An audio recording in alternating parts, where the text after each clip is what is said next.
you know, we've done a lot of dialogues around the world, as you probably know, and we try and make them different. And we want to have a lot of time for questions and answers, so we'll try and limit it, what we do together to as short a time as we can. But what we did today was talk to each other about some ideas, questions we have for each other that we thought might lead to somewhere. So we'll see. We never know where these things are going to go, but we'll start. But I thought I'd give Richard the first chance. Well, thank you. Is this microphone on? No. Please switch it on. Hello? I'll translate for you. No. Is microphone, is it turned on? It was said to be turned on. It's lights on. Hello? So she went into the garden to pick a cabbage leaf to make an apple. It's not working. Okay, he's going to come.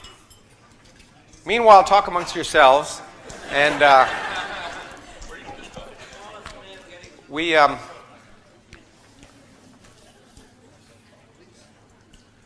it's interesting because we were just together in Pasadena, and I think doing two different things, and I think it spurred some of the questions that are going to happen. Hello? There you go. There you go. Okay. First of all, I should clarify, Robin Blumner is not my assistant. She is the CEO of the Richard Dawkins Foundation. Yeah.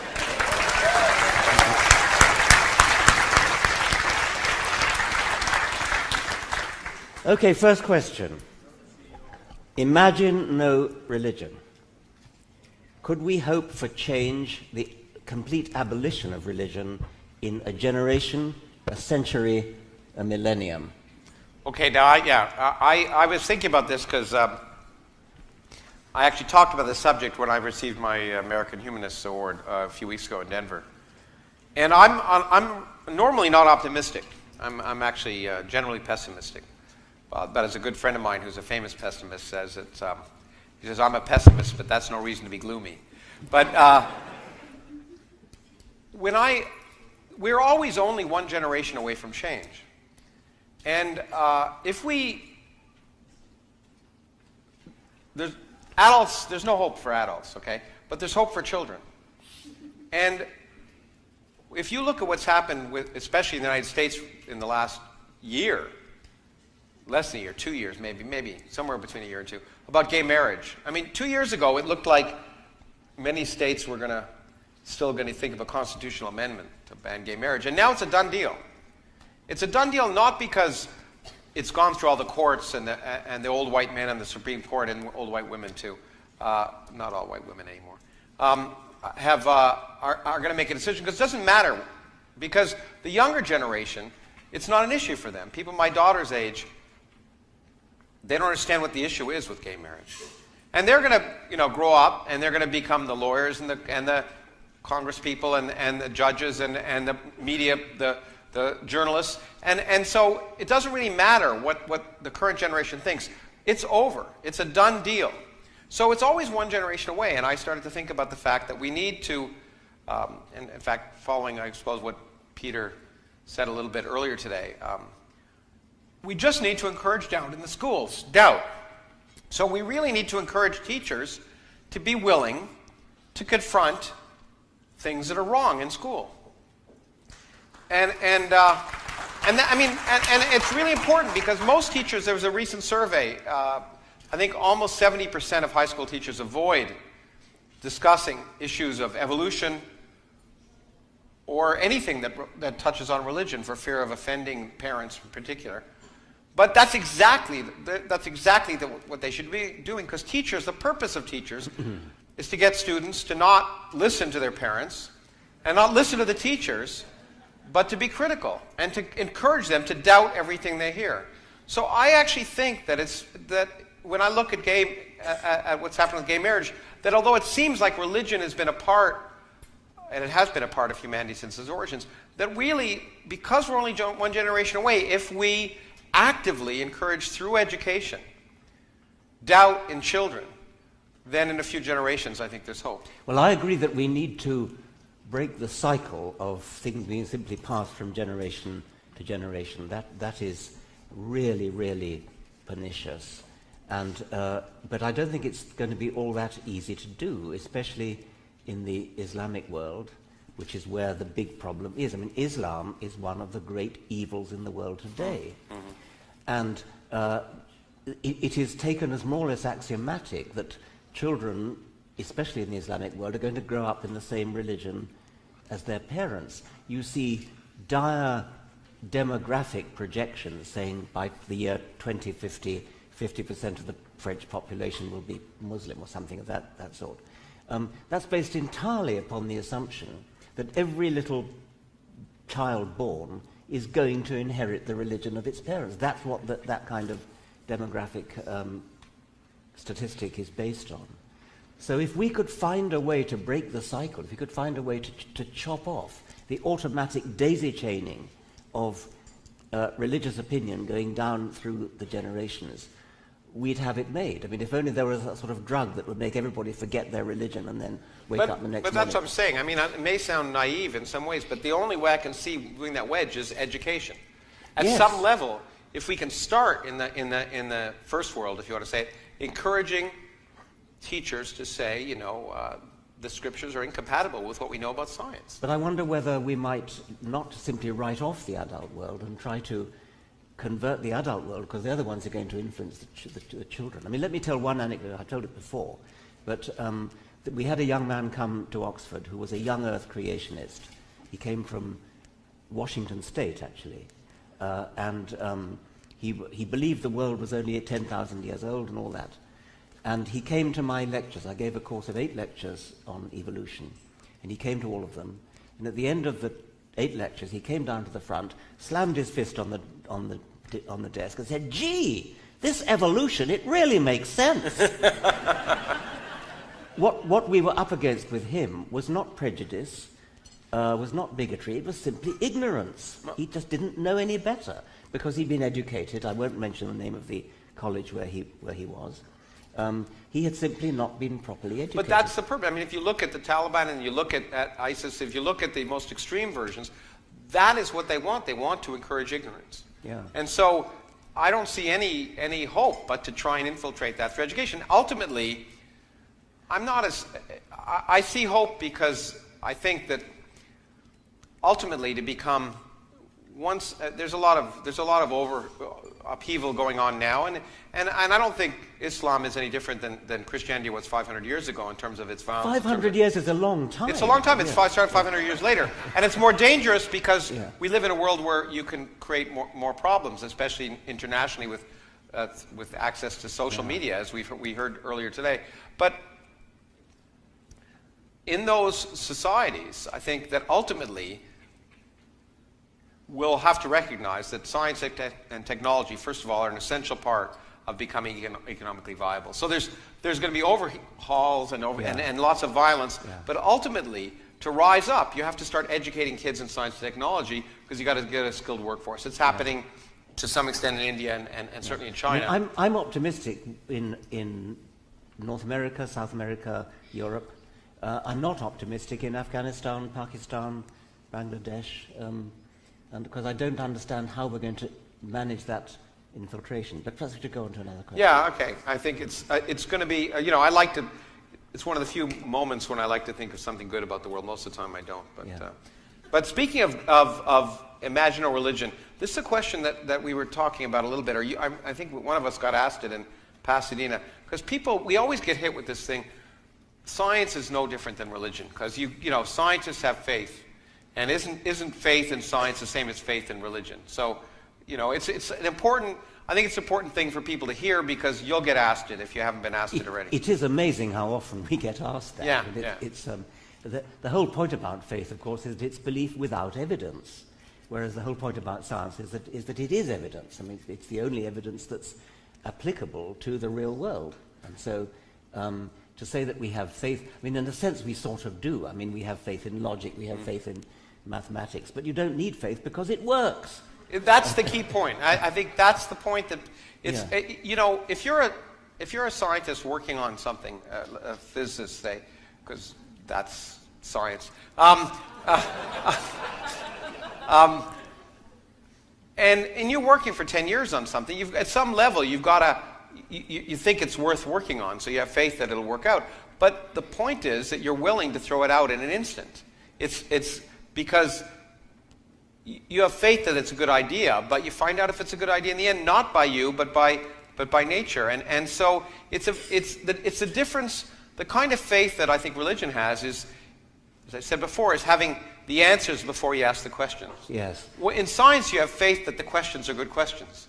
And you don't know what the answer is going to be. A related question is, but you have faith that your wife loves you, or something of that sort. That's pure faith. Well, it isn't pure faith. It's, again, evidence. It's evidence based upon words. It's evidence based upon looks. It's evidence based upon little catches in the voice. There are all kinds of evidence that your wife loves you. You may be mistaken. But that's the thrill of being a scientist, is being mistaken. You reject the hypothesis when and move on, hopefully. Yeah. But it's simply nonsense to say that there's any resemblance between faith that your wife loves you and faith in God. You know, I think it's been on YouTube. I did some debates with a really creepy guy in Australia, William Lane Craig, whose name I try not to mention, and who you have been wise enough to refuse to debate. I'm very impressed. And I was amazed at the end of that debate. Unfortunately, it was done with moderators who were mostly idiots. But we were both asked, what would it take for you to change your mind? They asked me, what would it take for you to believe in God? And I said, evidence. And I was amazed when he was asked. He said, well, maybe if my daughter died or was killed, I might lose my faith in God. And I thought, wow, that's such a wimpy thing to say. I mean, for someone who really claims that they believe. So in some sense, even though he was arguing that he had faith in something that he couldn't measure or couldn't see, if some event happened, that would be a bit of empirical evidence that would turn him around. I was kind of amazed. You're right, I don't. I have had a debate with him once by mistake. I didn't realize he was invited at the last minute. But I mean, I don't debate with him, partly because I can't stand listening to him. Yeah, well, actually, you know, I was a little hard on him then, because he had earlier talked about, I confronted him with the fact, as you probably know, is it the Malachites in the New Testament? Malachites, you know, so God exhorts them to kill all the Malachites, women and children, and he, unbelievably, as an apologist for Christianity, said, well, you know, it's okay because the adults, Malachites, were evil, so they deserve to go to hell, and the children will go to heaven, so it's okay that they're all killed. And the people I felt sorry for were the Israeli soldiers who had to kill them. But that's the only people I felt sorry for. So when he said if his daughter died, he wouldn't believe in God, I said, what if she were a Malachite? I mean, anyway. That's absolutely true what Lawrence has just said. It is a most monstrous thing that I mean, any respectable theologian doesn't believe that there ever was a massacre of the Amalekites. But he does. And he thinks it's okay. He thinks it's okay. We don't shouldn't have brought his name up. We shouldn't have. He remained with us enough. But the other thing is that he's a pompous pedant. Yeah. You really get sort of premise 1. Yeah. Premise 2, consequence 3. Yeah, he's a very pedantic. He makes it seem like... He pretends he's doing logic. Yeah, okay, let me... So, yeah, it's your turn. Okay, right. One of the problems that we have, I think everybody in this community has, is the extent to which we should worry about giving offence. Should we worry about giving offence? I suppose I should say that when Lawrence and I first met, we had a bit of a disagreement about this. I was giving a talk. Where was it again? It was. I think the first talk was in Buffalo, but where we started to have this discussion was in well, anyway, in San Diego. Wherever it was, I gave my speech, and then somebody stood up in the audience, and the question was rather more articulate and barbed than I'm used to. And it was, of course, Lawrence. He complained that I was too aggressive. He complained in a very aggressive way. Yeah. That I was too aggressive. we met afterwards in the bar, I think, and talked it over and decided to continue our discussion in the pages of the Scientific American. So we did a dialogue for Scientific American. So what's your position on that now? Well, I have to admit, I've come around a lot. I've seen, first of all, as all of you know, who know Richard, he's not nearly as aggressive as, this myth of him being strident, which is a word that started to get applied to me when I started to ask questions about whether you could make a universe without God, just simply asking the question, I got called strident, and I began to become more sympathetic, and I saw that, in fact, this sense of aggressive pit bull-like behavior was not always there, but more importantly, my mind really came around, I think, with Charlie Hebdo more recently, because, and I wrote a piece about it, I think offense, the person who, if you're offended, you own that problem. You're the person, you can decide how to respond. You can, if you're offended, first of all, you can decide whether you're going to be offended or not. Secondly, you can decide how to respond. Well, okay, I think you're wrong for this reason or this reason or this reason, or you can cut someone's head off or whatever. And so the response I have now, I think I learned from you, from our friend in England, what's his name, the tall guy. He said, so you're offended, so I offended you? Oh, Stephen Fry. Stephen Fry, yeah. Yeah, Stephen Fry said, so you're offended? Well, so fucking what? Yeah, exactly. And I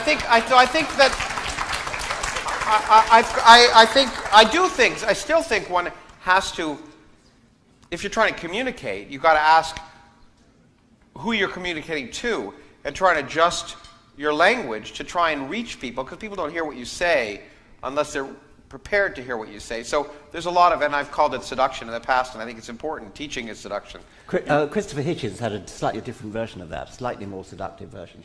Not much. He said, you're offended? I'm still waiting to hear your argument.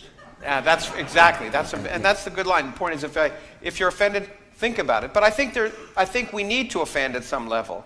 But at the same time, I think we have to moderate that and realize that for different groups, different strokes for different folks, and it takes all kinds. And sometimes when we do dialogues and other things, one person might be the good cop and one person might be the bad cop, and I think it takes. I think different approaches work for different people. In fact, in the movie Non-Believers, you talked about the fact that your response to something that could have offended you, which was being told you were an idiot for reading that awful book by Teilhard de Chardin. Yes. And your response was, you know what, I really was an idiot. I really was an idiot. Yeah. I don't think we want to go around telling people they're idiots, not in so many words. But so many people will think you're saying that if you criticize what they believe, because it's as though their beliefs are part of them. It's not even criticizing. That's what gets me. It's just asking questions. Yes. If you say, well, why do you believe that? That's a criticism. Why do you believe in God? It's taken as an offensive statement. And that's really what we have to try to conquer. I agree. It's that every other area you can ask, why are you a Republican? And, there's no good answer. But people are at least, accept that you can ask the question, but somehow it's offensive to ask people about the religion. And until we get beyond that point where we can bring it up openly, then we're always going to have problems, I think. Because people identify with their religion so much more than they identify with really anything. Maybe their football team. I'm not sure about that. That's true, and if you ask why, it seems like it's an attack on them. It's such a central part of their being. Yes. But the story about Teilhard de Chardin is an interesting one, because as an undergraduate, has anybody read The Phenomenon of Man by Teilhard de Chardin? One or two people. I was seduced by it as an undergraduate until I read Peter Medawar's wonderful review, the finest negative book review ever written. And he said things like, just a little bit careful here. He said, he compared it to the German Naturphilosophie, and then he said, French is not a language that lends itself to the ponderous idiom of Naturphilosophie. And Teilhard has accordingly resorted to that tipsy, euphoristic prose poetry which is one of the more tiresome manifestations of the French spirit. I apologize. On behalf of P.B. Meadower. And it's a magnificent takedown of this book, and I completely changed my mind. I felt a fool to have been seduced by this man. So it is possible to change somebody's mind. You don't automatically assume that if you show somebody to be an idiot, as I was shown to be, that you will always push back. Yeah, some people will change their mind. But what you really did, and I when I lectured a physics teacher, I say the same thing, that there's just a lot of research, a ton of research, that the only way that we can teach things is by having people confront their own misconceptions. It's not by they have to work through it. And in some sense, his book review caused you to confront your own misconceptions. And we do that all the time. And that's the way people remember, is when they realize themselves that something they always thought was true is wrong. It's a wonderful experience. It's a liberating experience. And I was playing last night with Peter Wojciechowski's app for how to convert people from religion. And you're given questions and you have to answer, is this the right answer, this the right answer? I got the wrong answer every single time. And the app said, that was too confrontational. But I think we kind of agree that works for some people. It works for some people, and I think ultimately, and as I guess as Peter was saying again today, there's some people who are going to be offended no matter what you say. But I think you have to, Megan, I forget whether you said it here or whether you said it the other day, that when we're doing a debate or when we're doing something like that in a public forum, we're really not talking to the person we're trying to debate. We're really addressing the vast group in the middle who may have never thought about these issues. And so we may offend the person we're confronting, but the idea is to reach out to the people who are more or less of goodwill and often have not thought in detail about the issues in general. That's such an important point. I was once at a conference, I think it was TAM, where somebody gave a talk called "Don't Be a Dick," and he began by taking a vote, and he said, if somebody said you're an idiot, would that change your mind? Of course, everybody said no. Oh, that's fine. But what he didn't ask was, if you were listening to a person saying to a third party you're an idiot, would that change your mind? And that's a very different question. And that, in fact, by the way, that was the reason I decided to do these events with the person whose name we shall not mention anymore. Because it was put on by a Christian group in Australia. There were 2,000 people in each of those 3 events. And as painful as they were, it was an audience of goodwill. I'm going to ask you, let's move on. Yeah, okay. I'm going to do a science question. We were talking about aliens a lot lately. So what might alien biology be like, do you think? It's easy to criticize science fiction authors for their lack of imagination, making their aliens pretty much like humans, but bright green or something. I mean, just a varying one thing. And one's apt to praise a science fiction author who really, really stretches the imagination and thinks of something entirely different, like a living organism that's entirely in a gaseous medium rather than in a solid medium or something of that sort, or not carbon-based but silicon-based. I think it's arguable that alien life might actually be more like our sort of life than the pure imagination might suggest. For a start, I'd stick my neck out and say that alien life, if there is any, and I'm pretty sure there is going to be Darwinian life. I don't think I'd be very surprised if there was any other way in which the complex organization, the pseudo-purpose of life could come about by anything other than Darwinian natural selection. Once you've got an intelligence that's evolved by Darwinian evolution, then of course you've got the possibility of intelligent design manufacturing complicated things which are evidence of life but are not life themselves, at least not yet. So I think it's a genuinely interesting question to ask, and I wish that more chemists and biologists would ask the question. Can you imagine, what kinds of alien life can you imagine? Does it have to be carbon-based? I talked to Harry Kroto, the Nobel Prize-winning chemist, about this a few months ago, and he said, absolutely, it's got to be carbon.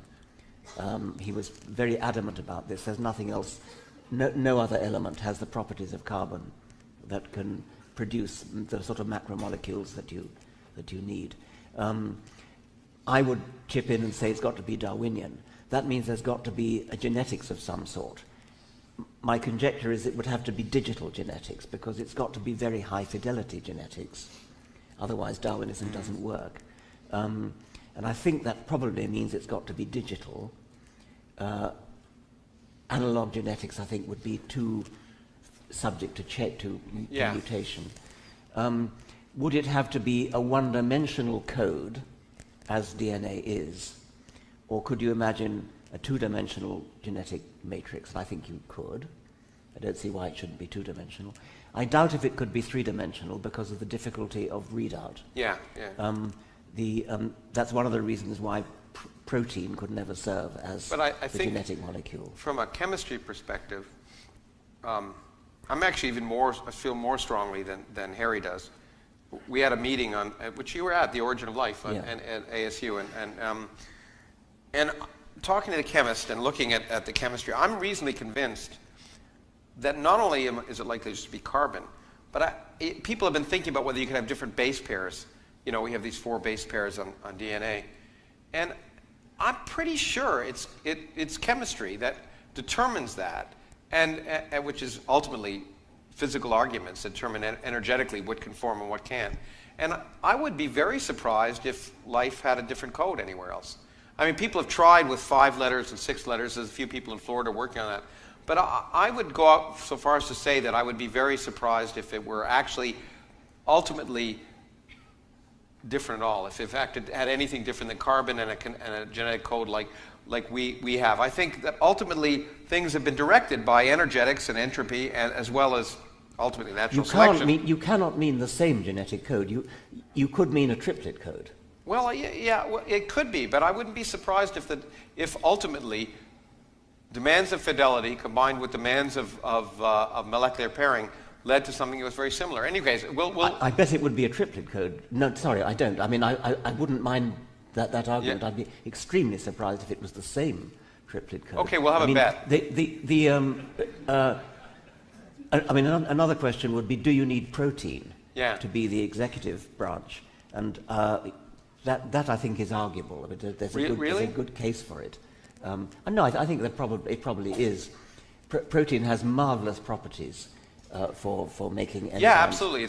And for being coded by nucleic acids. I don't think there's any reason to suppose that the same 20 amino acids. We'll talk about that maybe a little bit later. I'm not as convinced that in fact the set that has been chosen is just random. I think there may be energetic arguments, and I'm fascinated to see. I'd love to be wrong, but it would be interesting. The problem is, by the way, that it's a very difficult question to answer, because we are likely to find life elsewhere in our solar system. I suspect in the next century we'll find evidence for extant or extinct microbes.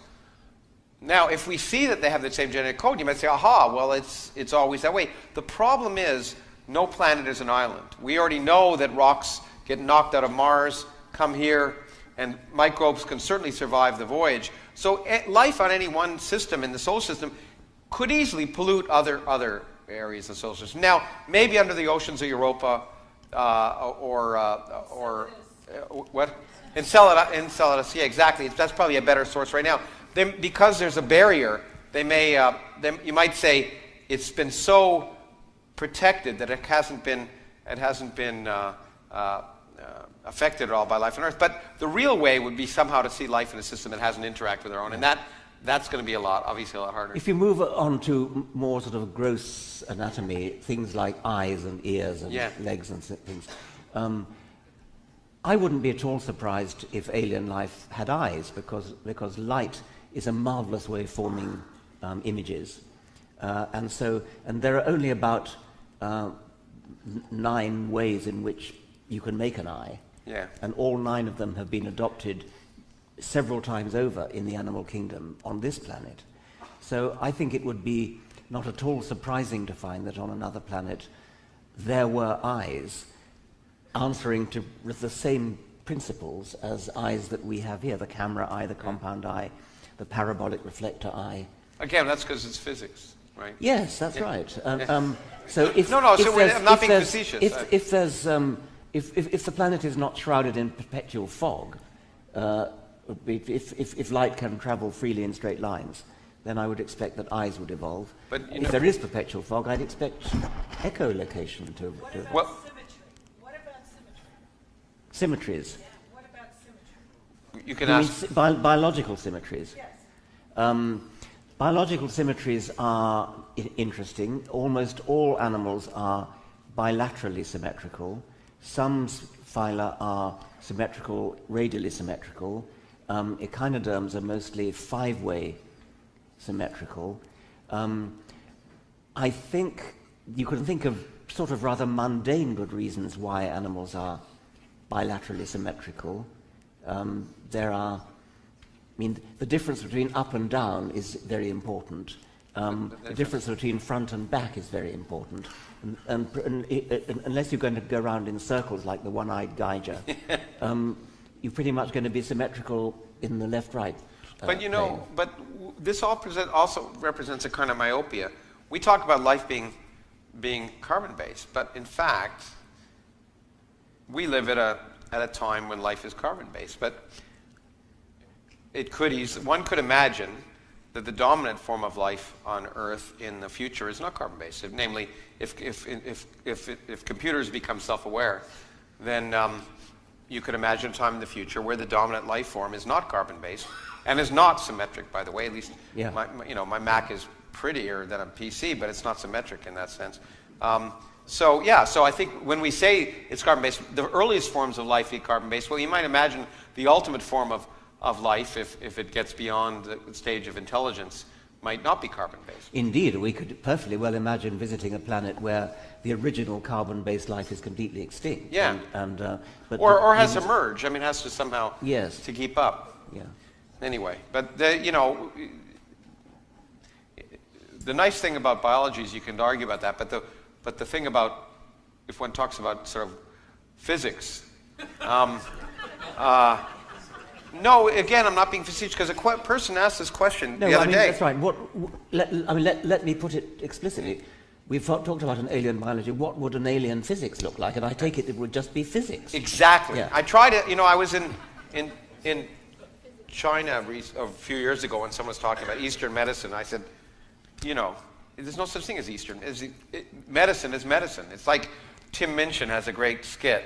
He talks about alternative medicine. And he says, you know what alternative medicine that works is called? Medicine. But in the laws of physics are the same everywhere in the universe. And the reason I think it's important is because of another confusion, and it was asked last night in Portland. Some guy got up, and I didn't want to challenge him. I was just in the audience, but he took as a matter of faith that we take it on faith, he said. He was talking about scientists having faith. He said, you take it on faith that the laws of physics are the same everywhere. No one takes it on faith. We test it. In fact, it's amazing that we can actually test, and people don't realize that. We can test that the laws of physics are exactly the same everywhere in the universe, just by looking at the spectra of stars. Which requires electromagnetism, quantum mechanics, and relativity. And we can see exactly the same spectra in stars at the other end of the universe. So we could test that the laws of electromagnetism and quantum mechanics and relativity are the same everywhere. And so it's a remarkable fact. And we actually, again, test it. Namely, we can ask the question, does it change from place to place, and does it change from time to time? And we could put limits on that, because you don't take that on faith. And so we could put limits that the strength of electromagnetism hasn't changed by more than 1 part in 100,000 over the last 10 billion years. We can test that. Even gravity, which is the weakest force in nature, We could test that hasn't changed by more than about 30% since the universe was 1 second old. We also checked to see if it's the same there as there. There was a tentative study that got a lot of excitement because it looked like spectra were a little bit different over there than there. It was some people in a variety of places in England and the United States, and it caused a lot of interest. It's probably wrong. Again, they were looking at changes to the level of 1 part in 100,000, where this level of sensitivity was just that level. But the amazing thing is that physics is uniform in space and uniform in time, and it's one of the wonderful things. And that's why physics is so much easier than biology. I once was at a posh conference in Germany where the idea was they invited Nobel Prize winners, and each Nobel Prize winner was allowed to bring along one young squire, and I went along with Nico Tinbergen. And there was a distinguished Japanese physicist there, and he didn't say a word all through the entire conference, and then right at the very end, he asked if he might speak, and he said, I have to speak because if I go back to Japan and say I didn't speak, I would lose honor. And he then said, Western physicists are always talking about symmetries.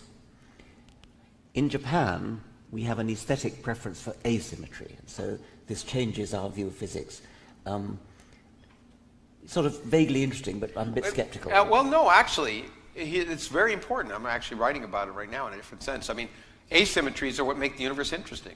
If the universe were completely symmetric, we wouldn't be here. A symmetric universe would be beautiful but boring.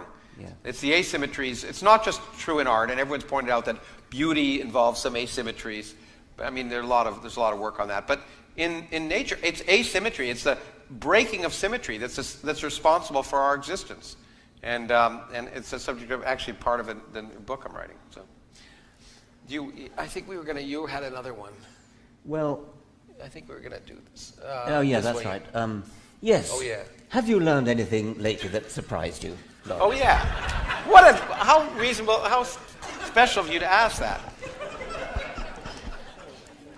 Yes, and it's in biology. I was just talking about this recently on a TV program. We've talked about how you could ever learn about the origin of life. You know, that we can go back to the earliest common ancestor. But that period between the time life, whatever life is, formed, and the life that we now know, RNA-based or DNA-based, but that's probably a long series of steps between whatever the first living things were. And again, at the early stages, it's hard to know what you mean by life. But the more advanced stages, it all involves cells and et cetera. And there's a really neat, I just learned that people can actually, there's some studies that are actually allowing us to learn about that early period, which I thought would never be accessible. And it involves the thing that makes you sleepy when you eat turkey. Tryptophan, which is one of the amino acids. And it's a long story, but the neat thing is it turns out that these people have been able to discover that it's actually incorporated. There are 20 amino acids, but it's incorporated in far fewer proteins than others. And in fact, they can now show that it was incorporated very late in the life process. So there are proteins that involve tryptophan. There are other ones that don't. And what they can now do is look at proteins that are involved. The next step will be to look at proteins that are involved in metabolism and cell division, and see which ones have, if they have tryptophan, then probably that aspect of life formed very late, because it was only happened after tryptophan was incorporated in the proteins. But if they don't, then the process happened early. So they can try and see whether metabolism formed before cell division or vice versa. We may be able to finally get a handle on that order of what happened first. As you know, Freeman Dyson thinks metabolism is more important than genetics, and other people think replication is more important than metabolism. And I just thought it would be a debate that people would just have ad nauseum, but we may actually be able to get data, and I think that's wonderful. I've never understood how Freeman Dyson could possibly say anything other than that replication is... Well, I think he's a contrarian. And yeah, he is. Yeah, and he always... whatever people think is wrong. But I mean, but he's a sharp guy. Yes, certainly. But you've got to have replication, or you can't have Darwinian natural selection, and therefore you can't have any kind of improvement. And I think that's just a no-brainer. Well, the origin of life has got to be the origin of the first self-replicating entity. But you know, he would say that separate entity couldn't replicate without a metabolism at some level, and so I can see the arguments, but but the point is, it's just talk until you have a way to test it, and I think it's really neat that at least in this one area, I was kind of surprised, and I'm optimistic that maybe it might lead to. I actually do think that we'll learn the origin of life maybe in the next in the lifetime of many people in this room. It will never be for certain, will it? It will always be of the form, yes, that model is so neat and so clever and that it's just got to be right. Well, I was going to ask you, but in fact, do you think do you think it'll ever just be that, or do you think there'll ever be a better way of knowing in the sense that scientists know? It's sort of so highly likely that it, well, you could I suppose you could repeat it in the lab. But I suspect it's more likely to come from a model which will just be so brilliantly neat and elegant that... It's interesting you say that. So you sort of think origins in biology could be kind of like origins in physics, because many people would say, you know, I've written about the origin of the universe, and ultimately it may come down to theoretical models, because although I'll spend time tomorrow talking about new optimism I have that we may be able to explore the very beginning of the universe, but ultimately it may be model-based, and I'm surprised, you know, biology is kind of an experimental science, so I'm surprised to... Oh, there's a lot of model making, there's a lot of modeling in biology. The whole of, Mendel, the sort of Morgan study of the order of genes along chromosomes is all done by not actually inspecting chromosomes. It was done by measuring things out in the real world, measuring frequencies of linkage between things, and of course the triplet code, the DNA code, brilliantly modelled. By a former physicist, I guess. Yeah. Yeah, absolutely. I'm sorry. I had a great XKCD. Maybe there's a lovely quote by a famous physicist beginning with W, who said something like, "It will all be so beautiful that we will say, oh, how could we not have realized it before?" It was something like that. I remember the name if you said it. It begins with W. I think we've probably talked about this before, but I can never really get a physicist to persuade me that he or she actually fully understands quantum theory. As I understand it, quantum theory's predictions, experimental predictions, are so magnificently fulfilled to so many significant figures that I think it was Richard Feynman who said it's equivalent to predicting the width of North America to the width of one human hair. Yeah. So that means, in some sense, it's got to be right. Yet the assumptions that quantum mechanical theory makes in order to derive those predictions just sound kind of loopy. And there are some physicists who seem to be macho enough to say, well, that doesn't matter, the mathematics works, and the experiments works. Yeah, but do you really understand it? But they are loopy, and that's what's really important. They are completely nonsensical in a classical sense. In fact, in my debates with the theologians who often use classical logic, I often say, well, that's fine, but maybe the universe doesn't use classical logic. And quantum mechanics is the perfect example. The things that electrons do are classically impossible. And no one understands. Feynman said, if you think you understand quantum mechanics, you're wrong. In fact, and I wrote a book called Quantum Man, which is about Feynman helping us understand quantum mechanics. But he was one of the first people that proposed quantum computers because, and what he said was, well, maybe that if a computer is using quantum mechanics to do calculations, maybe it'll help me understand how quantum mechanics works. Because no one, we can never intuitively fully understand quantum mechanics. In relativity, you could sort of understand in a way if you think about the thought experiments that Einstein did. Einstein did a set of logical thought experiments which lead you to realize that relativity kind of makes sense in a way. But quantum mechanics simply doesn't make sense. An electron is spinning in every direction before you measure it to be spinning in any direction. all at the same time. It's an electron that goes from here to there, is taking every possible path at the same time. And that just, it is weird. And someone was asking me again just this week, which is your favorite interpretation of quantum mechanics? And I don't like the question because, and it was a friend of mine who's now passed away at Harvard, Sidney Coleman, was a wonderful physicist. And he said that's the wrong question. The question should be not what's the interpretation of quantum mechanics, it's what's the proper interpretation of classical mechanics. Because the world is quantum mechanical. The classical world is an approximation to this quantum mechanical world. So any classical interpretation of quantum mechanics is going to be weird and wrong. Because, so you should say, how can we interpret classical mechanics in terms of the underlying reality?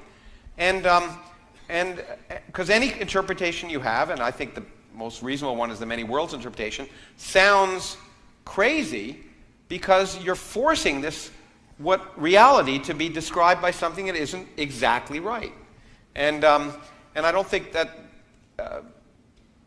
that's the beauty of it, in the sense that it's an example of nature telling you, you don't really like this. It seems really weird, but I don't give a damn.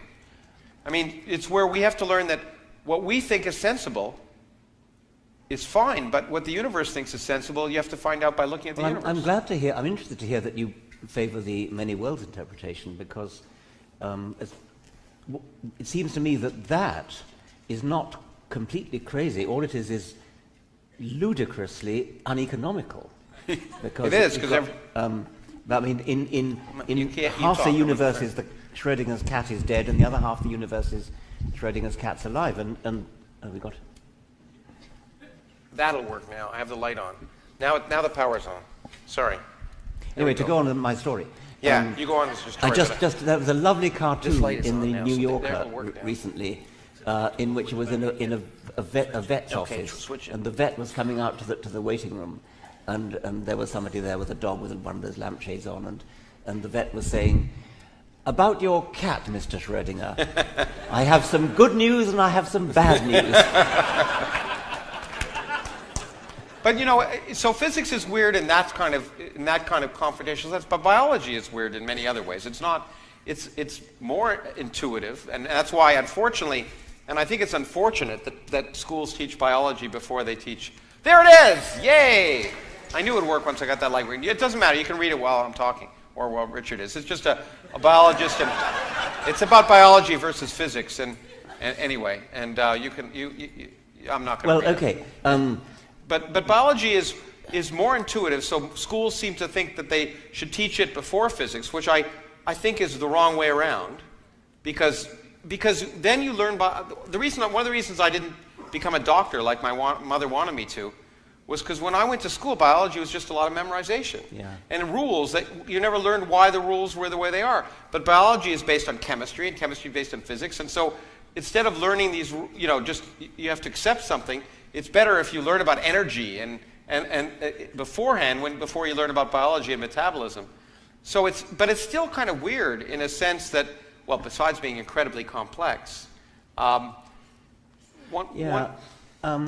mean, I'm wondering whether the weirdness of comparing classical physics with, whether the reason we understand classical physics is that our brains were naturally selected as wild animals to move around in a world of classical physics. I mean, we had to survive in a world where you moved at medium speeds, not relativity sort of speeds, and interacting with reasonably large objects, not interacting at the quantum level, and whether we would find quantum theory. But that's why I think we even talked about this once in the movie too. But that's why evolution's so weird for people, is because we're also selected to think that a century is a long time. Yes.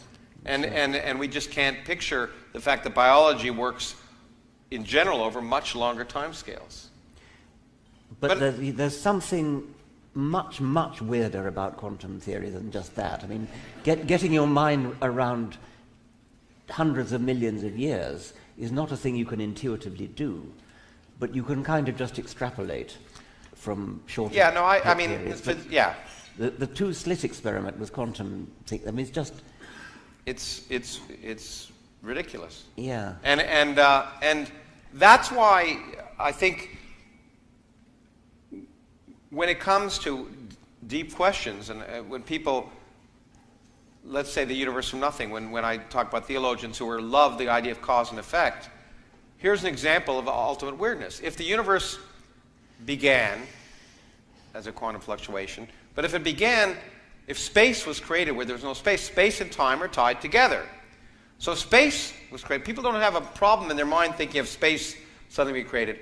But space and time are tied together, so that means time was created. That means there may have been no time before the Big Bang. And well, that I have a problem with that. I have a problem with space being created as well. Okay, well, good. But the thing is, that means cause and effect go out the window. Because if there's no before, cause and effect always requires that before and after. And if there is no before, then we have to just adjust our minds and realize that those kind of questions, which are sensible, seem sensible, are just not. But every time I learn something new about biology, I find it weird. For example, you know, it's true that the genetic code, I guess, makes me up, but some people tell me now that I'm much more influenced by the mass of bacteria that are in my body, which have much greater impact on my biology than any of the parts of my genetic code. And if that's the case, that means a lot of our thinking about what governs the way we are is really wrong too. So that means me as an entity is determined by bacteria, which you don't see, and even maybe the way I think, maybe whether I'm in a good mood or a bad mood, all the things that you think are what make you up integrally as a human being are affected by things that are completely organisms that are not even, you wouldn't even have thought a part of you. It's mildly surprising, but it's not. It's not. But it's not. I mean, it's not in the same order of weirdness as. Well, you know, I think what we discussed is that weirdness isn't... Well, you know, actually what I tell my students who learn physics is I tell them the first time you see it, you know, it doesn't make any sense. And the second time you say, oh, I've seen that before. It's just a matter of familiarity. The kind of weirdness, you become more used to working with this stuff, and it probably depends on the eye of the beholder. Let me see. I think we should end up. We should give people time because we've gone on for almost an hour. Okay, you were going to ask this one, and then I'm going to. Yeah, there we go. We normally don't do this, but we decided to write them down because we were coming from different places. Okay. Do we think science will ever come to an end when everything is known? I suppose we should answer that separately for physics and biology. It's a more important question for physics in a way. Well, is science going to come to an end when everything is known? We reach a kind of nirvana of knowledge and understanding? I think the answer in physics is it's highly unlikely, based on the history of science, on the history of physics. People seem to think scientific truth is one of the least understood things because there is no such thing as scientific truth in the sense of absolute truth that applies under all conditions, in all scales, at all times. All of our theories, all of even the best theories we have, quantum electrodynamics, the thing that Feynman said predicts things from, you know, to an accuracy compared to human hair compared to the size of the country. Even quantum electrodynamics is wrong. It's the best theory we have, but we know it ceases to apply at a certain scale of nature. And that seems to apply to every theory we have. So the theories are all successive approximations, and it's hard to imagine first, that a theory will have some theory that will apply on all scales, a theory of everything. But even if we had a theory of everything, would be really a theory of very little, because the biggest thing in my field is trying to understand quantum mechanics and gravity, so we can understand the origin of the universe. But we can understand most of the universe without understanding the origin of the universe. And even if we did understand the origin of the universe, it wouldn't tell us how oatmeal boiled. Literally, it wouldn't tell us about the detailed dynamics of even the physics of biological systems. So even if we had a theory that told us ultimately what the fundamental laws of nature were at a very small scale, we'd still be a tremendous amount of stuff and phenomena to describe on larger scales that would require new well, kinds of thinking. That's true, of course, and that would be the reason why biology may never end. But I wasn't very impressed with either of the two things you said before, where you were saying... Oh, okay. Well, Okay. where you were saying to expect that it would apply at all scales, you simply embrace that in your theory of everything.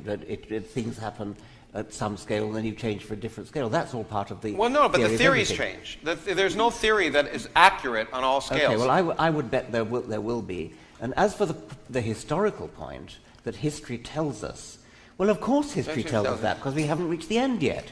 No, no, I agree, but it actually is more than that. It turns out to be kind of a logarithmic thing. And so, there's an infinite number of logarithms that you have to encounter. And at every logarithmic scale, the theories change. And so it's, but as I say, my point is that even if we did have and string theory has no evidence of being it, I should point out.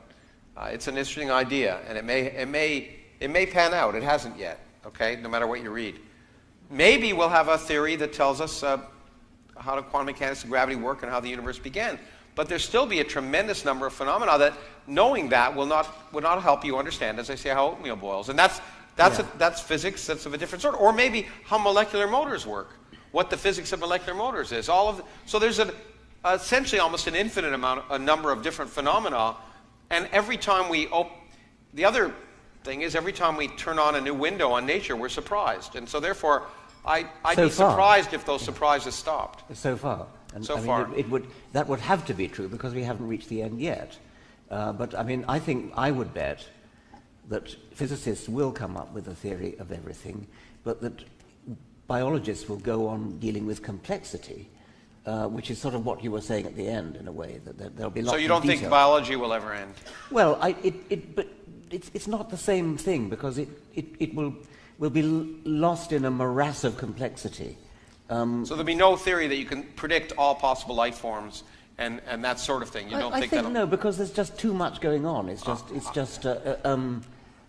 But I don't think that's a very profound lack. Whereas lacking a physical theory of everything, I think, is an interesting thing. I think it's a really good question whether it's ever going to happen. Well, I guess the real question is: are there ever going to be universal biological laws? Physics. Starting with Newton. Yeah, I don't think the word law is appropriate really. For in the same way as it is in physics. Okay, let's end because I want to do two things. What's Richard Dawkins Foundation? What are you doing now that excites you with that? The Openly Secular campaign, I suppose, is the main one, where we're trying to take a leaf out of the gay community's book. As you were saying earlier, Lawrence, there was a tremendous transformation in the status of gay people in America and in Western Europe as well, where they've moved from being pariahs to being highly accepted, respected members of society, getting married, and have done it by coming out. And we are trying to encourage atheists and secularists to come out, to set an example, to show that we are ordinary, nice people who are good at doing things, and we're pleasant people and we're friendly people, and we don't have horns and a tail. And we're trying to do it by getting people to do little YouTube videos of themselves, or selfie YouTube videos, where they say, I am a bus driver, I am a lawyer, I am a doctor, I am a fire engine driver, and I'm an atheist, or I'm a secularist. I'm openly secular. Secular rather than atheist, because I suppose we're trying to get a more all-inclusive people who are actually religious, because many religious people are also secular. That's one thing. Another thing is sort of more minor things, working towards getting all our YouTube videos subtitled in many languages, especially Arabic, Urdu, Persian, to try to spread our YouTube net much more widely. We're sponsoring productions of Inherit the Wind, that magnificent play which was done as a film with Spencer Tracy about the Scopes monkey trial. It's the 90th anniversary of the Scopes monkey trial. And so we are sponsoring productions of Inherit the Wind by school dramatic societies in 90 schools around North America. Those are some of the... What else have we got? Oh yes, we've got the Teacher Institute for Evolutionary Science. One of the problems with middle school teaching of evolution is that teachers at middle school, I gather, in the United States, tend not to have science degrees. And they tend to be a bit intimidated about teaching evolution because they're accustomed to being, criticized very heavily by parents, sometimes by children, sometimes by other teachers.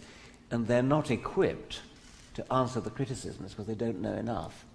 And so we're starting a campaign to teach teachers how to teach evolution and how to combat the criticisms that they're likely to get. You know, I want to add, I don't have foundation, but there's something I'm involved in that's related to something you said that I'm very pleased about and I want to promote, so I'll do it here. It's the opposite. I think it's really important to get those YouTubes out in Arabic, and I think The Unbelievers has actually been subtitled in Arabic, which I'm very happy about. But the opposite, I was very honored to be asked. It relates to something Miriam was talking about earlier.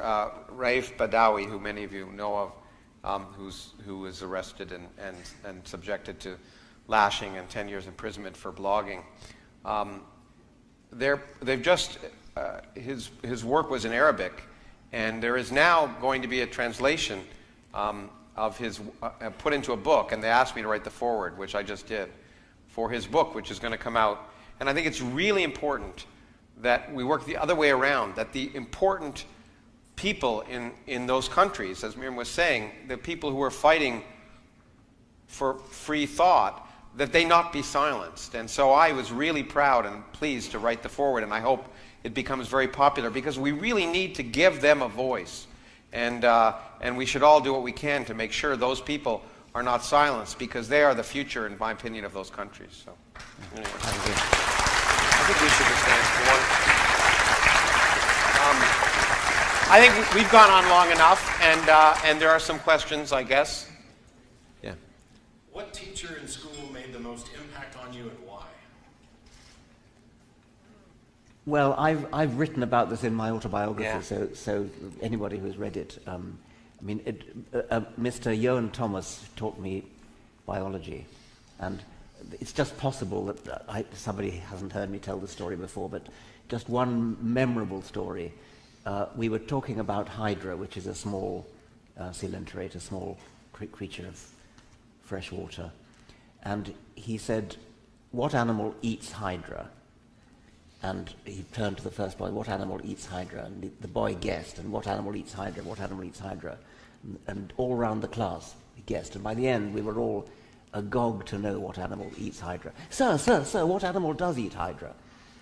And then he waited to total silence, and then he said, "I don't know." I don't know. And I don't think Mr. Coulson knows either. Mr. Coulson! And he rushed to the door, opened the door, flung open the door, and led in his senior colleague who was teaching in the next room. "Mr. Coulson, do you know what animal eats Hydra?" Mr. Coulson said, "No." And I think none of us have ever forgotten that lesson. And that just epitomizes this man.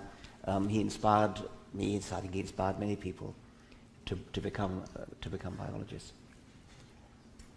Oh, well, I don't know if I can compete with that. That's a great story, and it's a great teacher. I was fortunate, by the way. I think I had a whole set of wonderful teachers who got me excited, and particularly allowed me to be me, which I think is the most important thing. There were teachers who were a little upset at me being me, but probably I would say not a science teacher. I had a lot of good science teachers, but for me it was I think an English teacher who really got me excited about the need to communicate. I think the importance of communication and the opportunities to do so in many different ways. Not just in literature, but in movies. We all had to watch movies and compare it to books. And it was just a matter of being exposed to things that movies we should never have seen. I was 12 or 13 years old, and we should never have been allowed to, well, many school boards would not have allowed us to see the movies we saw. But it was eye-opening. And the fact that you were allowed to think about subjects and talk about subjects. Once you talked about subjects, any subject, then anything was game. And for me, that just emboldened me to, I think it was very important. If science is a tool in the search for truth, can you imagine a way to improve on the scientific method to be more effective in our search? Well, science does improve all the time, and one of the big improvements in biological medical science is the control experiment, the double-blind control experiment, which is utterly simple, very ingenious, and extremely crucial, extremely important. So I suppose things like that in biology are the improved techniques that I admire. Almost during my lifetime, a little bit longer than that, experimental design has improved massively. If I look back at the early experiments of my old mentor, Nico Tinberg, and they're terrible. They never get published today. They're pretty much anecdotal, very poorly controlled against observer bias. Nowadays, experiments are always arranged in such a way that if that the experimenter's bias, as far as possible, doesn't enter into it, either biased in favor of getting the result he wants, or if he's very scrupulous, biased the other way. The double-blind trial does guard against that, and it's so simple and yet so ingenious, and that has swept through medical science pretty much during my lifetime, I think. Well, let me first say the simple answer is no. The scientific method, ultimately, the scientific method hasn't changed. It works. It worked. It's the reason we're doing science. The basic notion of testing, making hypotheses, testing, and falsifying hypotheses, and moving on and testing again and repeating. That is the only way, what we know of, to get knowledge. I would say there's no other, in my opinion, there's no other way that we gain knowledge about the world. But tools, and double-blind in biology is just a small part of something that's bigger, I think, and that's really changed is the understanding of statistics, of how to properly tell whether something's significant, and that's what we do in double-blind. But often if you do a physics experiment, and you're looking over a wide range, you'll always find something crazy. And many people, all of us in life have that same, something weird happens to us and we think it's significant. But we forget every day when weird things didn't happen to us. Yeah. I often tell a story of Richard Feynman who would go up to people and say, "You won't believe what happened to me today. You won't believe what happened to me." And they'd say, "What?" He'd say, "Absolutely nothing." And so we have built a whole series of techniques to tell whether seemingly significant results are in fact significant. And I'll talk about one tomorrow in a really important way. But here's an interesting fact. I think we're not there yet.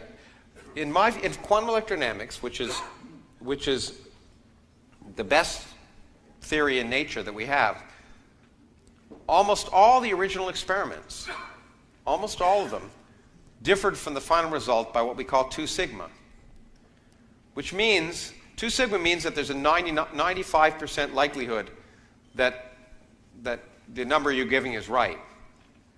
Well, it turns out things that should happen 5% of the time in science happen now about 50% of the time. So the way we determine likelihood is So humans have one less chromosome than other apes, and because two of them fused. This seems to defy the gradual process of evolution as I understand it, insofar as mom and dad would have 24 and Junior would have 23. Would Junior be the same species as her parents? Oh, good. This is a very interesting question. Yeah. It's true. All the other great apes have 48, and we have 24, and we have 23. And we know exactly what happened we know that two chromosomes fuse together. They join together. And you can actually see the join. You can actually see that this is chromosome whatever it is in a chimpanzee, and that's chromosome whatever it is in a chimpanzee. They have actually joined together end to end. So it's a magnificent, spectacular demonstration of evolution. As to whether you call it gradual, well, who cares? I mean, it's clearly in one sense not gradual. It's clearly in another sense extremely gradual. It's just a single event, a single joining event. So that is just one event. But it's dramatic in the sense that it's one fewer chromosomes. It doesn't matter what you call it. That's a semantic question. What it is a truly spectacular demonstration of evolution, which really couldn't be explained in any other way. Not just explained, but I use it as an example of because what a lot of people say evolution is, which it isn't. They say it's historical science, and they say historical science is different. But all science is historical science. But if it were just historical science, it would just be telling stories. But what you do is take evidence from the past and make predictions about what things you haven't seen, whether it's 5 minutes ago or 50 million years ago. And that was a prediction, right? You say, look, great apes have one more chromosome than humans. If they evolved from a single common ancestor, then one of them must have fused. It's a prediction. Yeah. And in fact, the prediction was made before it was seen exactly where the fusing was. So it's an example of the fact that evolution actually predicts things, or evolutionary biology makes predictions about the future. Yeah. But the other thing is it may, we also confuse form and function, so that fusing, that ultimate fusing, may have been a partial fusing at some intermediate state species. Who knows? I don't know. I mean, it didn't have to have to happen in the exact form that it's being seen now. I don't know if you. And so. Well, I wouldn't mind if it did. I mean, yeah, but it didn't have. It could have been a series of stages. As for whether Junior was the same species as its parents, again, who cares? The question is, I mean, would it have been incapable of interbreeding? Yeah. And my guess is it would have been capable of it. Do you have difficulty suspending disbelief when you see a film that has supernatural or religious elements? If it's a good film. I mean, I've obviously written about science fiction a lot, and the best thing about science fiction is not the science, it's the story. And if it's a good story and grips you and is interesting, then you're willing to suspend disbelief.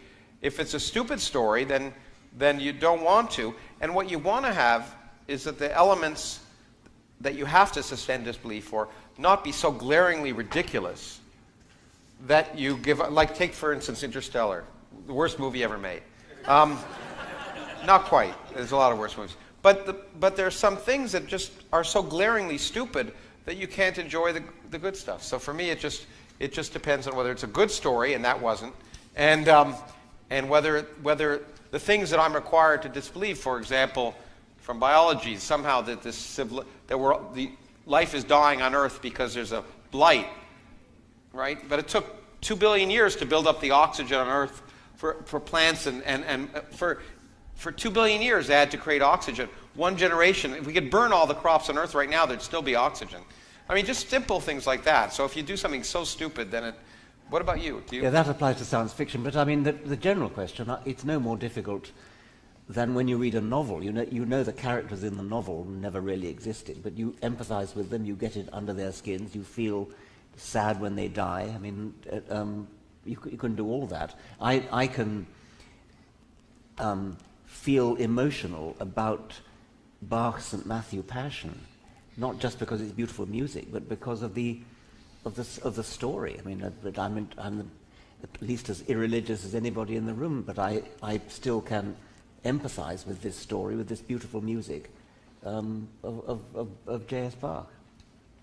If it's beautiful, and if it is not so implausible that you can't empathize, Yes. I guess. Yeah. And I'm told this is to be the last question. Oh, good. You guys Oh, can kill me later. there's a bar out there, I hope, so that, okay. If God is a delusion, is there any point in having conversations with the deluded about God? Yes, clearly, because I mean they are. It's a tragedy that people are deluded when they could be learning the wonderful truth of the world in which we live. I mean, as a lifelong educator, I am deeply offended by people being taught falsehoods when they could be being taught the truth, because the truth is so beautiful. And we haven't even started on the evils that are done in the name of the delusion. So there's every reason for having conversation with the deluded and persuading them. But yeah, even more generally, we are all deluded about many things, and that's the purpose Speak of for yourself. You were deluded about Teilhard de Chardin, for Yeah, I example. was, yeah. Okay. The point and purpose of education is to confront those delusions. That's the whole point, is to confront the deluded. At the same time, it can be frustrating, as someone just wrote to me, that fighting with someone like that is like getting in a mud pile with a pig and fighting the pig. Everyone gets dirty and the pig enjoys it. But anyway, okay. Thank you. Thank you very much.